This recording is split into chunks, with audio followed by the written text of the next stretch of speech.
पंजाब सिंध गुजरात मराठा द्राविड उत्कल बंगा विंध्य हिमाचल यमुना गंगा उच्चल जलधि तरंगा तव शुभ नामे जागे तव शुभ आशीष मांगे गाहे तव जय गाथा जनगण मंगलदायक जय हे भारत भाग्य विधाता जय हे जय हे जय हे जय जय जय जय हे।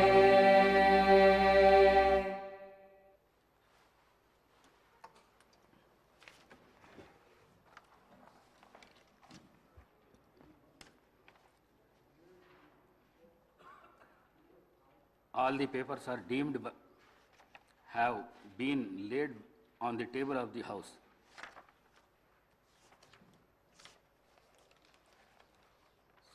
సంతాప ప్రతిపాదన. సూర్యాపేట జిల్లాలోని సూర్యాపేట శాసనసభ నియోజకవర్గ సభ్యులు శ్రీ రామరెడ్డి దామోదర్ రెడ్డి గారి మృతి పట్ల ఈ సభ తీవ్ర సంతాపాన్ని వ్యక్తం చేస్తూ శోకాదులైన వారి కుటుంబ సభ్యులకు తన ప్రగాఢ సానుభూతిని తెలియజేస్తున్నది. శ్రీ రామరెడ్డి దామోదర్ రెడ్డి గారు 1952 సెప్టెంబర్ 14వ తేదీన శ్రీ నారాయణ రెడ్డి శ్రీమతి కమలమ్మ దంపతులకు ఖమ్మం జిల్లాలో పాతలింగాల గ్రామంలో జన్మించారు. వీరి విద్యాభ్యాసం అంతా తెలంగాణ రాష్ట్రంలో జరిగింది. వీరు arts and science college Warangal నుండి గ్రాడ్యుయేషన్ పట్టా పొందారు. వీరు డిగ్రీ పూర్తి చేసిన అనంతరం శ్రీమతి ఇందిరాగాంధీ పిలుపు మేరకు కాంగ్రెస్ పార్టీలో చేరారు. వీరు 1985, 1989, 1989, 1994, 1994, 1999 మరియు 2004, 2009 టర్ములకు గాను తుంగతుర్తి నియోజకవర్గం నుండి శాసనసభ సభ్యుడిగా 4 పర్యాయములు మరియు 2009 నుండి 2014 మధ్యకాలంలో సూర్యాపేట నియోజకవర్గం నుండి గెలుపొందారు. వీరు నేదురుమల్లి జనార్దన్ రెడ్డి గారి ప్రభుత్వంలో భూగర్భ జలవనరుల ఓడరేవులు మరియు ఇరిగేషన్ అభివృద్ధి శాఖ మంత్రిగా పనిచేశారు. వైఎస్ రాజశేఖర రెడ్డి గారి ప్రభుత్వంలో 2007, 2009 మధ్యకాలంలో ఆంధ్రప్రదేశ్ రాష్ట్ర ఐటీ, కమ్యూనికేషన్స్ మరియు యువజన సర్వీసులు మరియు క్రీడల శాఖ మంత్రిగా పనిచేశారు. 2014 నుండి 2024 వరకు తెలంగాణ ప్రదేశ్ కాంగ్రెస్ కమిటీ సీనియర్ ఉపాధ్యక్షులుగా మరియు ఏఐసిసి సభ్యులుగా పనిచేశారు. వీరు 5 పర్యాయములు ఎమ్మెల్యేగా గెలుపొంది తుంగతుర్తి మరియు సూర్యాపేట ప్రజల హృదయాల్లో దామన్నగా చెరగని ముద్ర వేసుకున్నారు.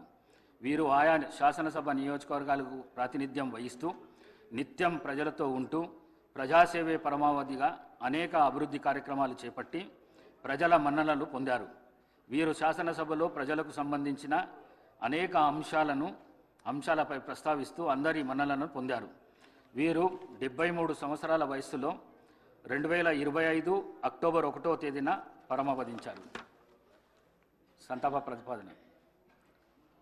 రంగారెడ్డి జిల్లాలోని చేవెళ్ల శాసనసభ నియోజకవర్గం మాజీ సభ్యులు శ్రీ కొండా లక్ష్మారెడ్డి గారి మృతి పట్ల ఈ సభ తీవ్ర సంతాపాన్ని వ్యక్తం చేస్తూ శోకాదులైన వారి కుటుంబ సభ్యులకు తన ప్రగాఢ సానుభూతిని తెలియజేస్తున్నది. శ్రీ కొండా లక్ష్మారెడ్డి గారు 1941 సంవత్సరంలో పెద్దమంగళారం గ్రామము, చేవెళ్ల తాలూకా, రంగారెడ్డి జిల్లాలో జన్మించారు. వీరు 1983, 84 కాలానికి గాను చేవెళ్ల శాసనసభ నియోజకవర్గానికి ప్రాతినిధ్యం వహించారు.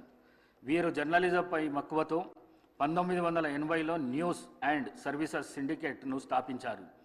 జూబ్లీహిల్స్ జర్నలిస్ట్ కోఆపరేటివ్ సొసైటీ మరియు ప్రెస్ క్లబ్ ఆఫ్ హైదరాబాద్ అధ్యక్షులుగా పనిచేశారు.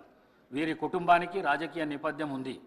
వీరి తాతగారు శ్రీ కొండా వెంకటరంగారెడ్డి గారు ఉమ్మడి ఆంధ్రప్రదేశ్ రాష్ట్ర ఉప ముఖ్యమంత్రిగా పనిచేశారు. వీరు ఎమ్మెల్యేగా గెలుపొంది చేవెళ్ల ప్రజల హృదయాల్లో చెరగని ముద్ర వేసుకున్నారు. వీరు చేవెళ్ల శాసనసభ నియోజకవర్గానికి ప్రాతినిధ్యం వహిస్తూ నిత్యం ప్రజలతో ఉంటూ ప్రజాసేవే పరమావధిగా అనేక అభివృద్ధి కార్యక్రమాలు చేపట్టి ప్రజల మన్ననలను పొందారు. వీరు శాసనసభలో ప్రజలకు సంబంధించిన అనేక అంశాలపై ప్రస్తావిస్తూ అందరి మన్ననలను పొందారు. వీరు ఏఐసిసి ప్రతినిధిగా, ఏపీ స్పోర్ట్స్ అథారిటీ అధ్యక్షులుగా మరియు గ్రీవెన్స్ సెల్స్ అధికార ప్రతినిధిగా పనిచేశారు. వీరు 84 సంవత్సరాల వయసులో 2025 అక్టోబర్ 13వ తేదీన పరమావధించారు. శ్రీ రామరెడ్డి దామోదర్ రెడ్డి మరియు కొండా లక్ష్మారెడ్డి గారుల ఆత్మకు శాంతి చేకూరేందుకు గాను 2 నిమిషాల పాటు మౌనం పాటిస్తాం.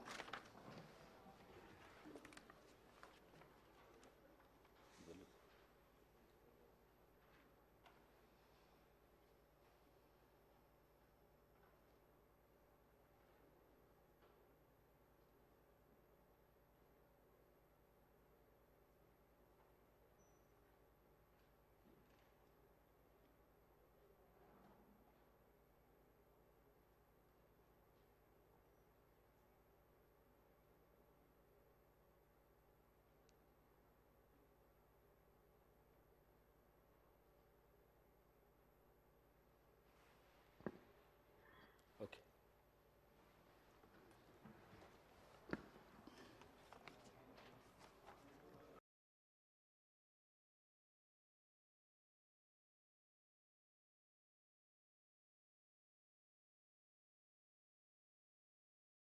యాదవ్ గారు.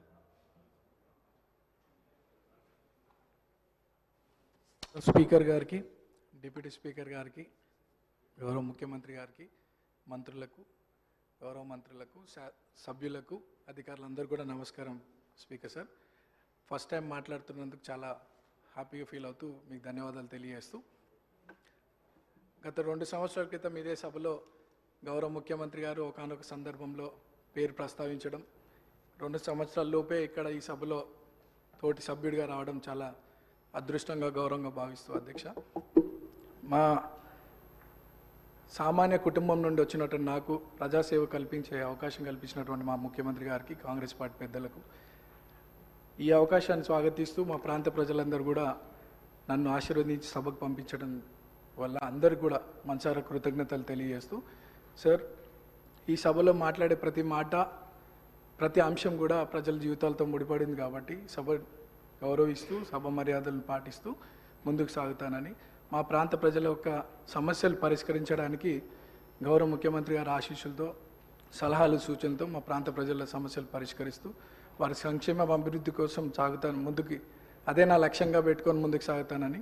అట్లానే మా ప్రాంతంలో కృష్ణానగర్ అనే ఒక ఏరియా ఉంది సార్, దాదాపు 30-40 సంవత్సరాల నుండి అక్కడ వర్షాకాలంలో చాలా వర్షం వల్ల చాలా ఇబ్బందులకు గురవుతున్నారు ప్రజలు. మా మంత్రులు అధికారుల దృష్టికి తీసుకెళ్ళినారు, అది పని కొద్దిగా ఆలస్యం అవుతుంది, తొందరగా పూర్తి చేయాలని ఒకటి సభ ద్వారా కోరుకుంటున్నాను.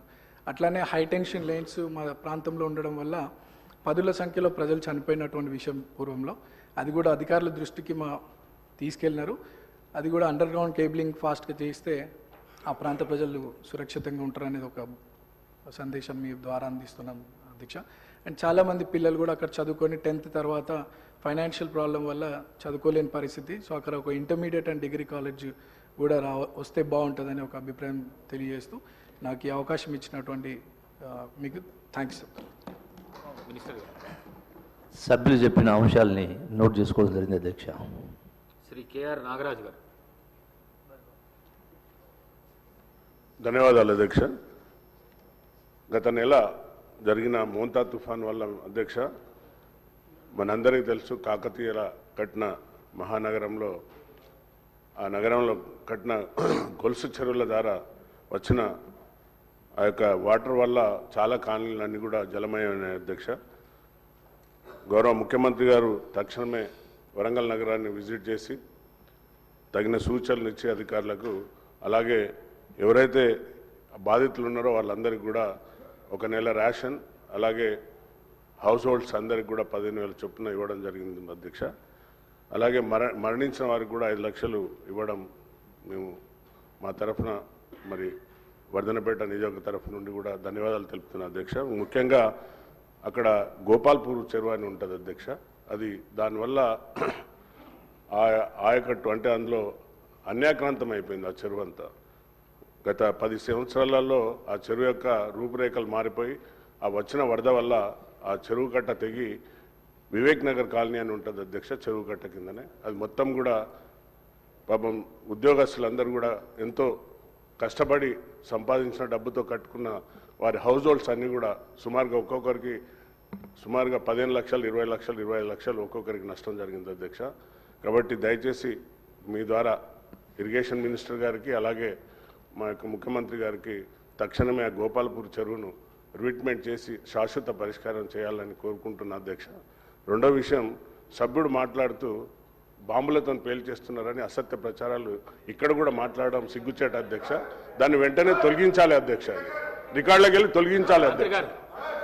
భాష మంచిగా మాట్లాడమని సభ్యులు చెప్పిన అంశాన్ని నోట్ చేసుకోవడం జరిగింది అధ్యక్ష. శ్రీమతి కోవాలక్ష్మి గారు.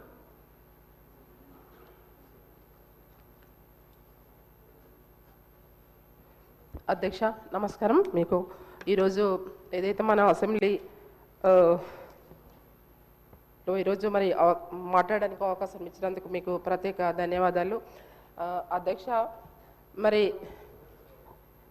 మా కొమరంభీం జిల్లా ఆసిఫాబాద్ కాన్స్టిట్యుయెన్సీ మొత్తం కూడా ఆదివాసీ ప్రాంతం ఎక్కువ ఉంది. మొత్తం కూడా నా నియోజకవర్గంలో 10 మండలాలు ఉన్నాయి అధ్యక్ష. ఇప్పటి వరకు మరి కాంగ్రెస్ ప్రభుత్వం వచ్చి ఇప్పటి వరకు మరి 2.5 సంవత్సరాలు అయినా కూడా మరి మెయిన్గా రోడ్ సమస్యలు చాలా ఉన్నాయి అధ్యక్ష. ఏదైతే ఆసిఫాబాద్ నుంచి ఉట్నూరు వరకు రోడ్డు చాలా ఇబ్బందికరమైన పరిస్థితి ఉంది అధ్యక్ష. రోజు యాక్సిడెంట్లు అవుతున్నాయి.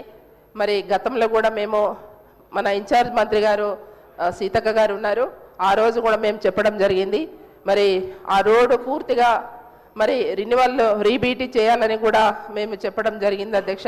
కానీ ఇప్పటి వరకు ఆ రోడ్డు గురించి అసలు పట్టించుకోవట్లేదు అధ్యక్ష. మీ ద్వారా మేము కోరేది ఏంటంటే అధ్యక్ష, ఇప్పుడు గాదేగూడ మండలి కూడా మరి అక్కడ కూడా బీటీ రిన్యువల్స్ అధ్యక్ష, R&B రోడ్స్ కానివ్వండి, తర్వాత మరి ఏదైతే పంచాయతీరాజ్ రోడ్స్ కానివ్వండి, ఇవి కూడా చాలా చెడిపోయి చాలా అధ్వానంగా పరిస్థితిలో ఉన్నాయి అధ్యక్ష. కనీసం అంబులెన్స్ పోయే పరిస్థితులు కూడా లేవు. ఏదైతే గాదిగూడ మండలం నుంచి కూడా మారుగూడ నుంచి కొలమ్మ వరకు కూడా చాలా ఇబ్బందికర పరిస్థితి ఉంది. ప్రజలు చాలా ఇబ్బంది పడుతున్నారు. కాన్స్టిట్యుయెన్సీ అక్కడ ఏ ఎమ్మెల్యే ఉన్నారని కాదు, అధికార ఎమ్మెల్యేలకు ఒక రకంగా మరి ప్రతిపక్ష ఎమ్మెల్యేలకు ఒక రకంగా కాదు అధ్యక్ష. ప్రజలని దృష్టి పెట్టుకొని మీరు పనిచేయాలని మీ ద్వారా మరి ప్రభుత్వానికి కోరుతున్నాం అధ్యక్ష. ఏదైతే మన అధ్యక్ష ఇప్పుడు మనకు మన ప్రాజెక్టు విషయం వస్తే అధ్యక్ష, కొమరంభీం ప్రాజెక్టు మరి చాలా రోజుల నుంచి డ్యామేజ్ ఉంది. ఆ విషయం కూడా మంత్రి సీతక్క గారికి తెలుసు. మరి ఇప్పుడున్నవంటి ఇన్ఛార్జ్ మంత్రి గారికి కూడా మేము మీ ద్వారా తెలియజేస్తున్నాము. మరి కొమరంభీం ప్రాజెక్టు కూడా మరి డ్యామేజ్ అయ్యి ఇప్పటి వరకు పెండింగ్లో ఉంది. ప్రతి సంవత్సరం మరి ఒక 2 సంవత్సరాల నుంచి నీళ్లు కూడా మొత్తం కూడా వదిలేస్తున్నారు. దాంట్లో భాగంగా ఏవైతే బ్రిడ్జెస్ ఇప్పుడు గుండీ బ్రిడ్జెస్ కానీ మన తర్వాత లక్మాపూర్ బ్రిడ్జ్ కానీ సగం అయి అట్లనే ఆగి ఉన్నాయి అధ్యక్ష. 2 సంవత్సరాల నుంచి ఒక రూపాయి కూడా మరి శాంక్షన్ చేయట్లేదు. తర్వాత ఏదైతే అన్నారపల్లి బ్రిడ్జ్ కూడా అది కూడా శాంక్షన్ అయి ఉంది అధ్యక్ష. మేము ప్రతిసారి చెప్తున్నాం కానీ మరి ఇక్కడ అసెంబ్లీలో చెప్పినా కూడా మరి పట్టించుకోవట్లేదు అధ్యక్ష. మీ ద్వారా మరి ప్రభుత్వాన్ని కోరుతున్నాము చేయాలని, తక్షణమే తొందరగా ఏవైతే రిన్యువల్స్ బీటీ రిన్యువల్స్ మాత్రం పూర్తిగా చేయాలని మీ ద్వారా కోరుతున్నాం అధ్యక్ష. ఏదైతే మన గిరిజన ఆశ్రమ పాఠశాలలో పనిచేస్తున్నామంటే మరి సిఆర్టీల సమస్య వాళ్ళకు టైం స్కేల్ ఇవ్వాలని మరి వాళ్ళు కోరుతున్నారు అధ్యక్ష. ఎందుకంటే పాపం వాళ్ళకు ప్రతి నెల సాలరీస్ కూడా రావట్లేదు. 8 నెలల నుంచి సాలరీస్ పెండింగ్లో ఉన్నాయి అధ్యక్ష. వారికి కూడా ఇవ్వాలని కోరుతూ మరి ఇంకా చాలా సమస్యలు ఉన్నాయి అధ్యక్ష. అవి కూడా మీరు ఇప్పుడైతే మేము చెప్పిన సమస్యలు అయితే ఖచ్చితంగా మరి తొందరనే ఇక్కడ అసెంబ్లీలో మాట్లాడినా కూడా మేము అక్కడ కనీసం ఏ స్పందన లేదు. మరి ఇప్పుడు ఇన్ఛార్జ్ గారు మంత్రి గారు మరి జూపల్లి గారు ఉన్నారు, వారి దృష్టికి మీ ద్వారా తీసుకెళ్తున్నాము. ఇంకోటి అధ్యక్ష, ఏదైతే మాకు ఎమ్మెల్యేలో గెలిచిన తర్వాత మరి ఎక్కడ కూడా కాన్స్టిట్యుయెన్సీకి వెళ్ళినప్పుడు చాలా ఎమర్జెన్సీ మరి అక్కడ సమస్యలు ఉన్నప్పటికీ మాకు సిడిపి ప్రతి సంవత్సరం కూడా ఇచ్చేది అధ్యక్ష. మరి ఇక్కడ ఉన్న ఎమ్మెల్యేస్ అందరు సభ్యులందరూ కూడా మరి మీరు ఎట్లా ఇస్తారనేది మాకు తెలియదు అధ్యక్ష. గతంలో ఇస్తుండే కాబట్టి ఇప్పుడు కూడా మీరు మరి సిడిపి నిధులు మాకు ఇవ్వాలని మీ ద్వారా మేము ప్రభుత్వాన్ని కోరుతున్నాం అధ్యక్ష. Thank you.